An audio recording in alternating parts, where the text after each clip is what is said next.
À Yomina CMB, on se trouve aujourd'hui pour un nouvel épisode de Planeswalker Origins.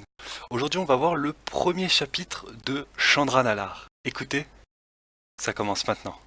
Chandra naquit sur Kaladesh, dans la ville de Jirapur, dans une famille d'ingénieurs depuis des générations. Elle ne possédait pas les talents d'ingénieur de ses parents, Pia et Kiran, et était consciente de son tempérament fougueux et impatient qui lui attirait souvent des problèmes. À l'âge de 11 ans, elle se décida à devenir coursière d'aéther mystique, une source d'énergie nécessaire à donner la vie aux merveilles mécaniques de Jirapur. Cette source d'énergie était strictement contrôlée par les consuls, mais ses parents qui avaient des moyens de s'en procurer avaient toujours aidé ceux qui en avaient besoin pour leur passion inventive. Chandra était consciente de l'illégalité et de la prudence dont elle devait faire preuve lors de ses livraisons. Mais Chandra arpentait les rues depuis toute petite et connaissait la ville comme sa poche. Lors d'une livraison à une dame de confiance, Madame Pachiri, Chandra fut interpellée par des soldats voulant vérifier la contenance de son sac. Refusant d'obéir, elle fut vite maîtrisée et rencontra pour la première fois le capitaine Baral.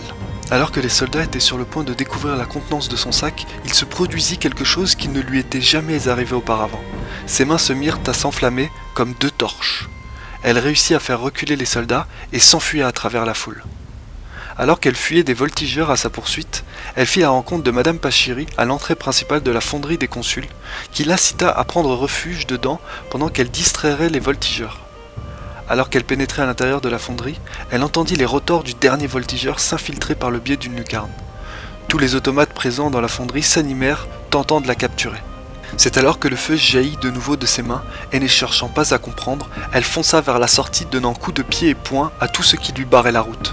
Afin de franchir le dernier obstacle entre elle et la sortie, elle utilisa la source d'énergie qu'elle n'avait pas livrée comme combustible à son nouveau pouvoir. Elle rentra à toute allure chez elle et expliqua ce qu'il s'était passé à ses parents, ainsi que les flammes qui avaient apparu dans ses mains. Sa mère lui révéla alors qu'elle possédait la magie d'une pyromancienne. Le lendemain matin, les Nalaar décidèrent de partir à l'aube, conscients que le risque encourrait Chandra avec sa magie du feu était peut-être plus importante que leurs activités de contrebandier. Ils voyagèrent ainsi pendant un long moment, ne restant quelques jours, voire quelques heures dans des villages sans nom, de plus en plus reculés de toute civilisation. Mais le capitaine Baral et les soldats finirent par les retrouver. Ils formèrent une palissade humaine autour du village où les Nalaar s'étaient arrêtés, afin que personne ne pût s'échapper. Ils mirent alors le feu aux maisons de paille, laissant brûler le village ainsi que ses habitants, ne cherchant que la capture vivante de Chandra. Et alors que les soldats réussirent à la trouver, son père tenta de s'interposer, se livrant en échange de sa fille. Mais Baral lui planta la dague qui lui servait de bras dans le ventre. Alors que son père suffoquait, tombant à genoux, Chandra vit dans son dernier regard une profonde déception de n'avoir pu protéger sa fille. Pendant que Chandra serrait tout ce qui lui restait de sa famille, un châle que sa mère lui avait offert, plongée dans une immense tristesse, elle se fit menotter et envoyer sur Jirapur où elle serait exécutée en public. Chandra fut amenée à Lakara, une arène qui serait le spectacle de son exécution.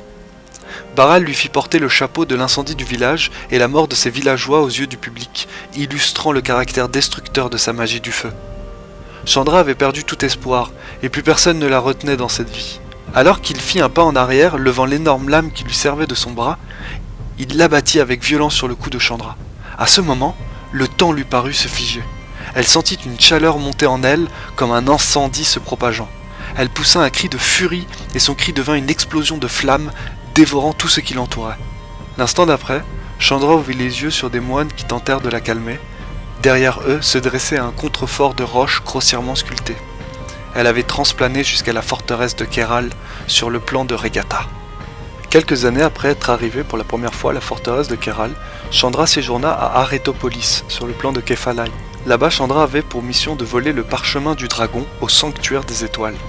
Elle y parvint sans trop d'efforts, mais lors de sa fuite, elle fut poursuivie par un commandant de la garde et 2 de ses hommes. L'un des soldats utilisa un cryo-bâton qui réussit à capturer Chandra. Mais il ne put rivaliser avec la puissance de la pyromancienne qui l'envoya valser. Voyant que la voleuse prenait de la distance, le commandant anima 2 gargouilles qui réussirent à capturer Chandra. Et lorsqu'ils furent au-dessus du fleuve, il appliqua sa sentence et il fit redevenir en pierre les gargouilles, condamnant Chandra à mourir noyée. Arrivée au fond du fleuve, elle provoqua une puissante explosion qui lui permit de se libérer de l'emprise des gargouilles et de s'enfuir en toute liberté. Ne constatant aucun cadavre, mais sachant qu'elle n'avait pas pu survivre, l'affaire fut classée. Considérant la trop grande importance du parchemin, le prélat fit appel au consortium qui lui envoya un mage de l'esprit nommé Jace Beleren. Il le missionna dans la traque de la mécréante qui avait volé le parchemin, mais aussi de lui effacer tout souvenir qu'elle pouvait avoir de son utilisation.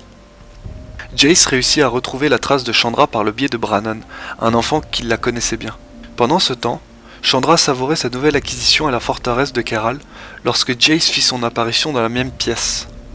Il lui ordonna de lui rendre le parchemin, et s'ensuivit une bataille entre deux où Chandra réussit à prendre l'avantage en faisant tout exploser autour d'elle. Mais cela ne suffit pas à défaire le mage de l'esprit, qui prit Brannon en otage.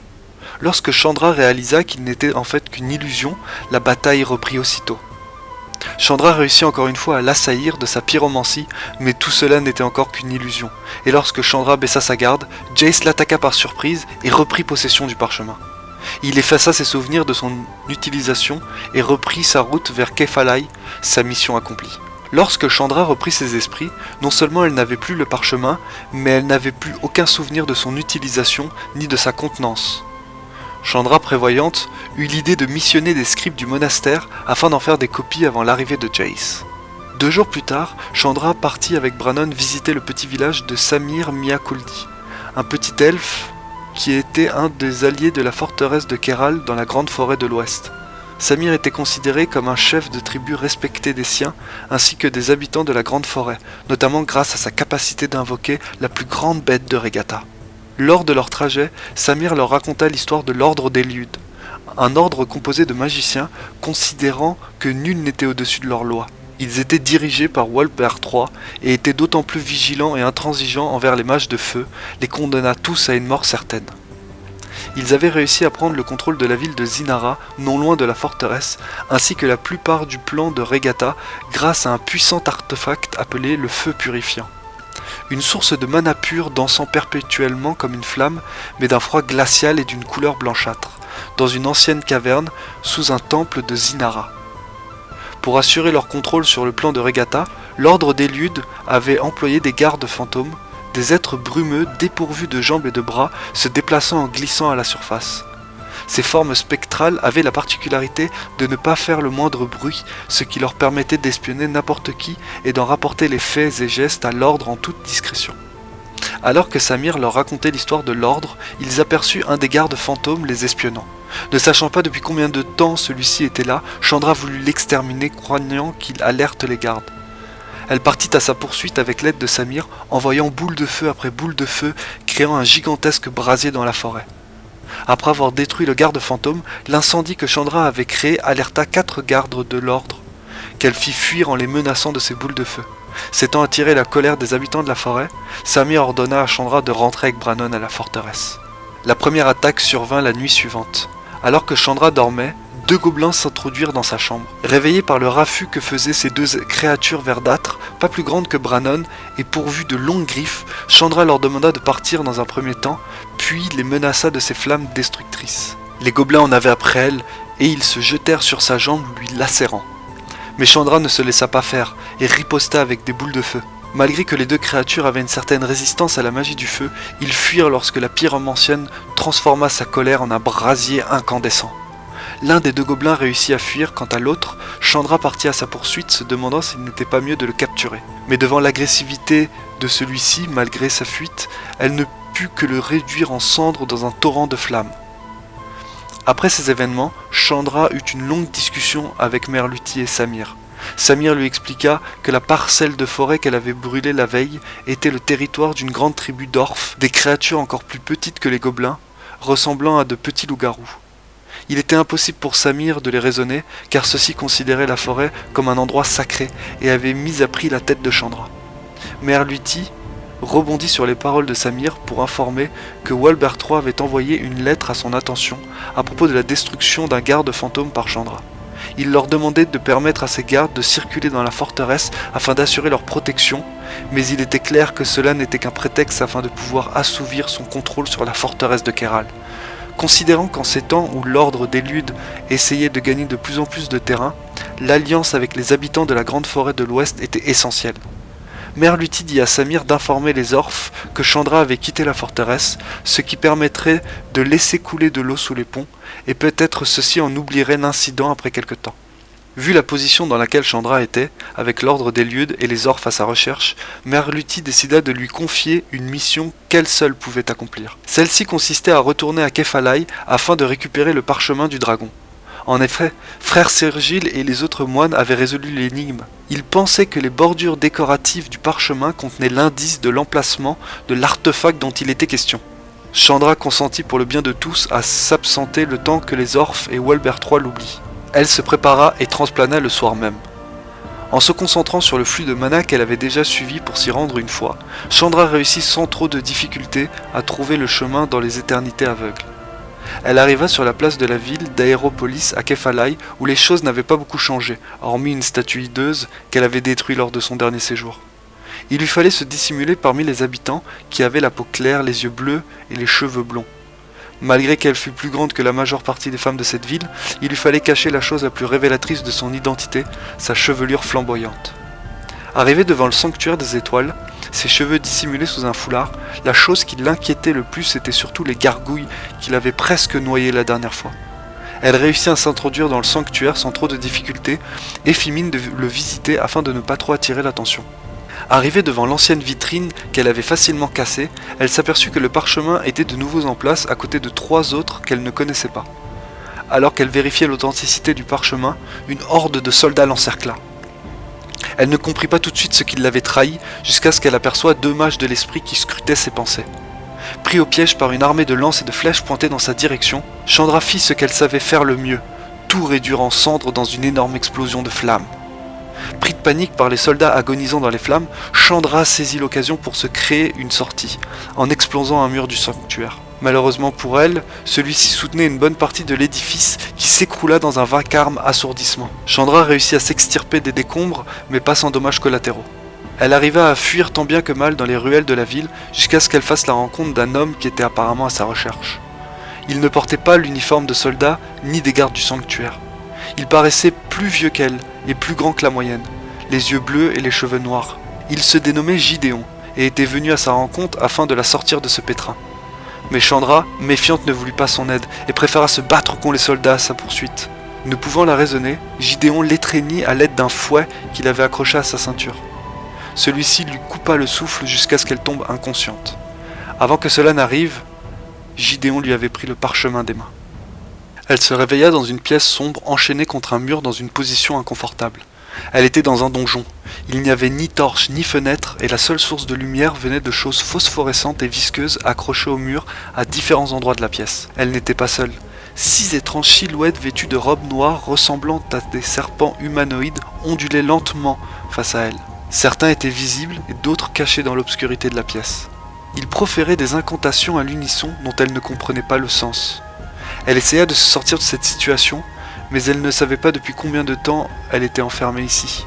Elle était épuisée, affamée et assoiffée. 2 soldats et un mage de l'esprit entrèrent dans la pièce, venus afin de lui soutirer des informations, notamment sur l'emplacement actuel du parchemin. Ne voulant pas répondre, et n'arrivant pas à scruter son esprit, ils partirent la laissant aux mains de ces serpents humanoïdes, appelés Enervant, dont la cruauté n'avait aucune limite. Quelque temps après avoir constaté que son épuisement augmentait, Chandra comprit que les Enervant lui absorbaient son énergie vitale petit à petit à l'aide de magie noire. Tout ce qu'il lui fallait actuellement était d'étancher sa soif, ne serait-ce qu'une gorgée. Elle fit appel aux gardes qui étaient postés devant la porte de sa cellule, lui demandant de l'eau en échange des réponses à toutes les questions qu'il souhaitait. Après avoir pu prendre une première gorgée, elle se concentra suffisamment pour faire bouillir la deuxième dans sa bouche qu'elle recracha à la figure du garde, ce qui lui permit de déstabiliser les Enervant et interrompre l'incantation l'espace d'un instant. Elle sentit à ce moment un regain d'énergie parcourir tout son corps et s'embrasait telle une torche humaine, incendiant tout ce qui l'entourait, soldats, Enervant. Elle réussit à sortir de la cellule et courut le plus vite possible dans des directions dont elle ne connaissait pas l'issue. Des dizaines de gardes étaient à sa poursuite, alertés par le brasier qu'elle avait déclenché dans sa cellule. Pris au piège dans un cul-de-sac, les gardes à ses trousses, Chandra concentra le peu de force qui lui restait et transplana. Elle se sentait absorbée par les éternités aveugles, ne réussissant pas à trouver la route de Regatta, son instinct de survie prit le dessus, et elle chercha n'importe quel flux de mana qui pourrait la ramener sur la terre ferme. Elle entrevit un inconnu qui ne semblait pas des plus familiers à sa magie, mais le temps manquait, elle ne devait pas rester plus longtemps sous peine de errer ici pour toujours. Et voilà les amis, c'est tout pour ce premier épisode sur Chandra Nalaar. J'espère que la vidéo vous a plu. En tout cas, n'hésite pas à me laisser un énorme pouce bleu si c'est le cas. Mets-moi un maximum de commentaires, savoir ce que tu as pensé de la vidéo, en bien ou en mal, hein. Mais bien évidemment, faut que ce soit construit. N'hésite pas à t'abonner si c'est pas déjà fait. Je te souhaite une bonne soirée ou une bonne journée en fonction du moment où tu regardes cette vidéo. Et on se dit à bientôt pour un nouvel épisode sur Planeswalker Origins. Ciao la minna!